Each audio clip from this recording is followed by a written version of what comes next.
Serve the public trust. Protect the innocent. Uphold the law.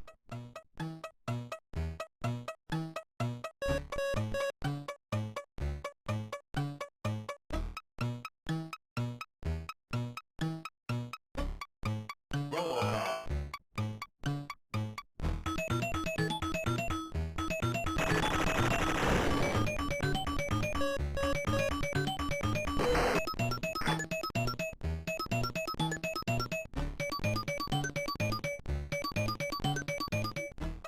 Hello and welcome to a look at RoboCop for the Amiga, a game that is released by Ocean.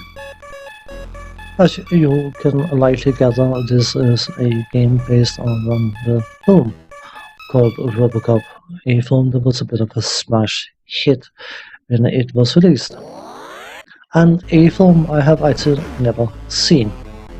I've seen parts of it at various different times when it's been on television and whatever, but I've never seen it in its full length from start to finish.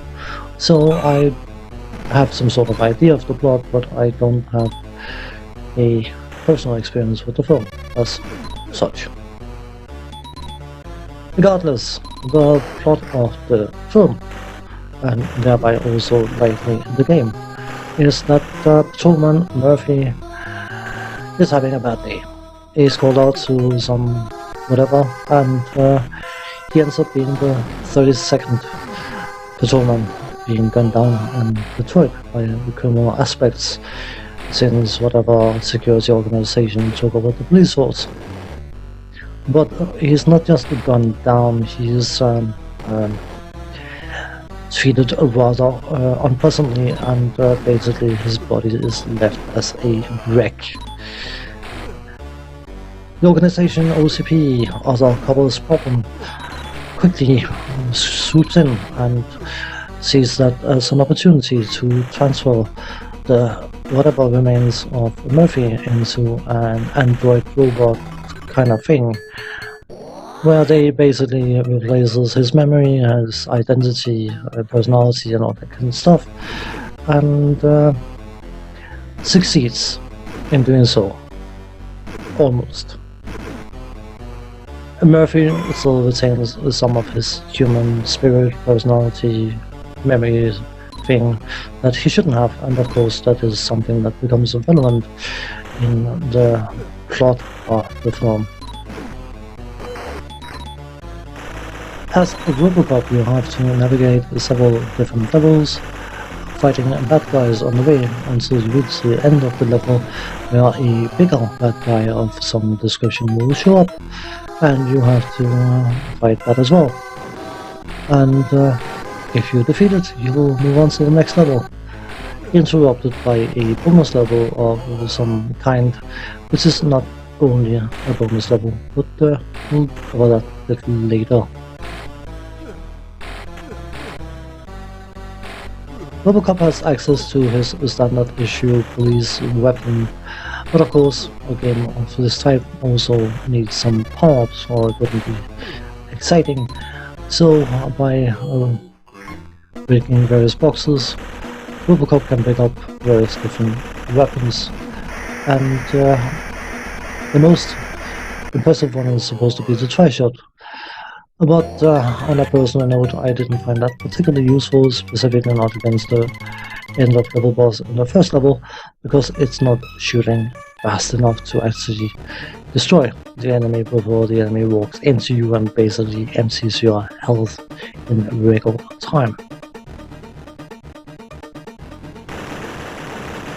It is a standard issue. You move from left to right, sometimes you move down, sometimes you move up, and shoot stuff.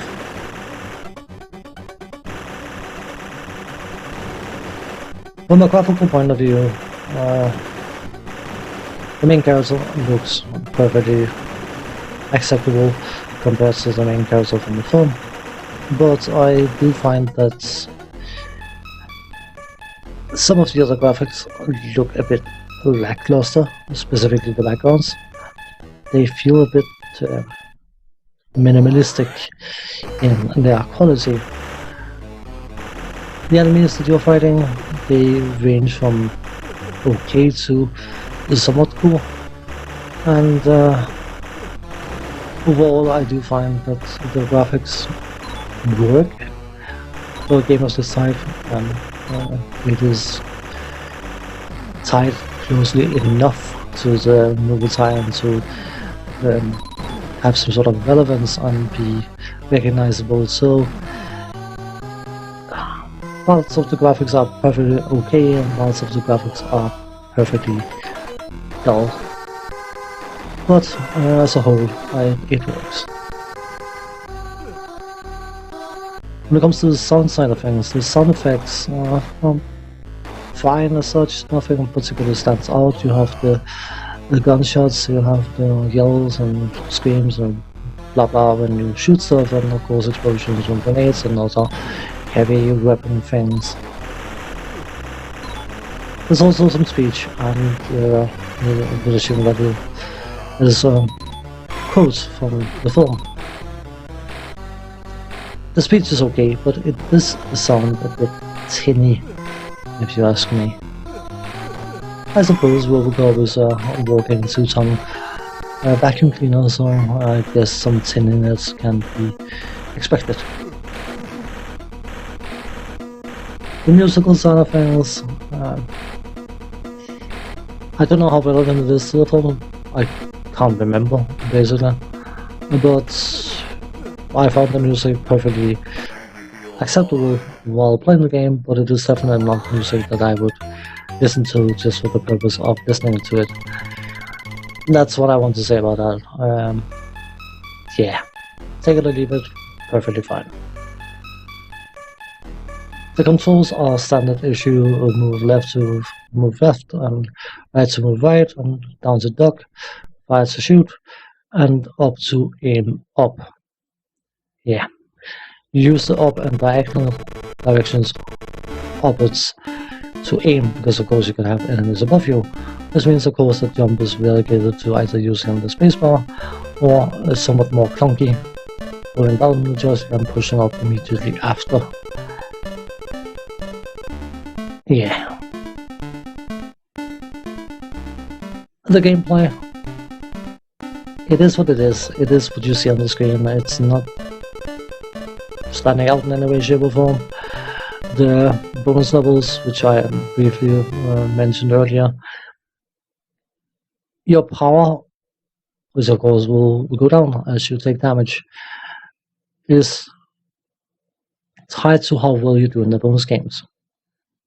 So the better you perform in the bonus games, the more power you will restore between levels, and that of course means that if you screw up between levels and you finish a level with virtually no power, you will start the next level and die in 3 seconds flat, which is not particularly interesting. That being said, from memory, I honestly expected to completely and utterly slam this game, but I did find that I was actually enjoying playing the game far more than I anticipated. 1989 had an awful lot of good games coming out, and while this does not stand out as being Game of the Year for that year, it's not bad at all things considered. Thanks for watching, take care, see you next time, bye bye for now.